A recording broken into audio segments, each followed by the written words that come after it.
Hello साथीहरू, राधे राधे। दिपिकाको सानो संसारमा तपाईँहरूलाई स्वागत छ। आज चाहिँ म के गर्दैछु भने नि सलुनमा सबै टवेलहरू धोएर ल्याएको थिएँ कि वासिङ मेसिनमा धोएर ल्याउँछु नि त। अनि सबै पट्याएर राख्नु पर्यो भनेर एकछिन टाइम निकाल्दै छु, धुँदै ल्याउँदै हो। डेलीकै रुटिन हो। डेली घरमा लान्छु युज भएको टवेलहरू सबै लिएर गएर अन्तदेखि धोएर ल्याउँछु। अनि आज चाहिँ सलुनमा एकछिन टाइम भएको बेला टवेलहरू सबै मिलाइरहनु पर्यो भनेर नि। अहिले एकछिनमा क्लाइन्टको एपोइन्टमेन्ट छ, त्यसले गर्दाखेरि हेर्नु न, मलाई मेरो छेउमा त्यसले गर्दाखेरि सबै रेडी गरेर राख्नु पर्यो नि त टाइममै। यहाँ हेर्नु न, यहाँ हेर्नु न, मेरो बिरालोले डिस्टर्ब गरे कि मलाई पट्याउनैदेखि चाहिँ नै डिस्टर्ब गर्दैछ मलाई। अब चाहिँ म घरमा आएँ लन्च खानको लागि। लन्च टाइम भयो, आज त अलिक ढिलो पनि भयो, 2 बजिसक्यो। लन्चमा चाहिँ आज म तपाईँहरूलाई भन्छु ल के बनाएँ। मैले आज बनाएको थिएँ रहरको दाल हो, अन्तदेखि भात, अनि फर्सीको मुन्टा, इस्कुस आलुको सब्जी। म तपाईँहरूलाई देखाउँदैछु ल अहिले सब्जी, अनि अलिकति काँक्रा, टमाटर, प्याज सबै हालेर सलाद, अनि दाल रहर दाल त बनाएँ। अनि हेर्दै गर्नुहोस् म के गर्दैछु हो। आज तपाईँहरूको लन्चमा चाहिँ के थियो, के बनाउनु भएको थियो? आज ट्युसडे स्पेसल। हस्बेन्डले चाहिँ खाएर गइसक्नुभयो हो दोकानमा, अनि मैले खानालाई आँटेँ।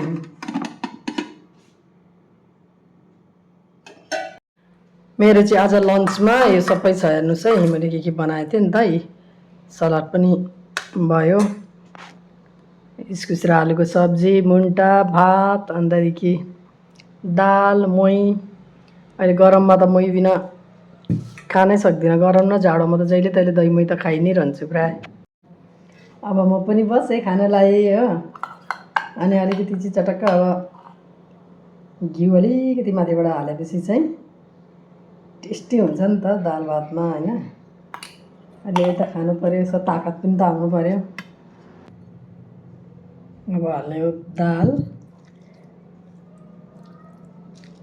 अचार, सब्जी। मैले चाहिँ खाएँ ल, तपाईँहरू पनि खानुहोस्। वाउ, मजा आयो, मजाले गर्मीमा सलाद, दाल भात सिम्पल खानुपर्छ। हेभी खाना खानु हुँदैन गरममा, किनभने खाना पस्नु पनि त पर्यो। ठन्डामा जस्तो त होइन मौसम, पानी पर्छ, घरि गरम हुन्छ। हाम्रो यता सिलगढीतिर चाहिँ त्यस्तै छ है। इस्कुसको मुन्टा पनि टेस्टी भएको छ। खाना खाने मजाले, अनि फेरि सलुनमा जाने हो। अहिले क्लाइन्टको एपोइन्टमेन्ट छ कि छिटो खाना खाएर फेरि जानु छ।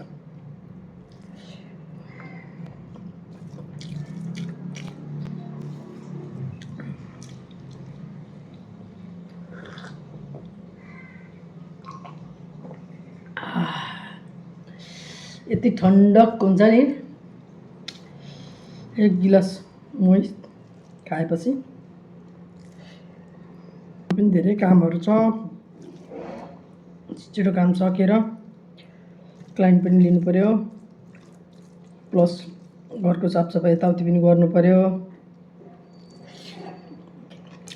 एकछिन बाहिर पनि जानु छ, भोलि व्रत पनि राख्नु छ। मजा लाग्छ मलाई त, कहिले आउँछ व्रत राख्ने दिन जस्तो हुन्छ। गर्मीमा चाहिँ सलाद खान मजा आउँछ, पुरा मनपर्छ मलाई त। त्यही सलाद छ भने मुही छ भने मात्रै मलाई भात रुच्छ त त्यति खान मन लाग्दैन गर्मी म चाहिँ साथीहरू खानावाना खाइसकेँ हो सब काम सकेर अनि सलुनतिर लागेँ फेरि किनभने क्लाइन्ट आइरहेको रहेछ ए कैसे हो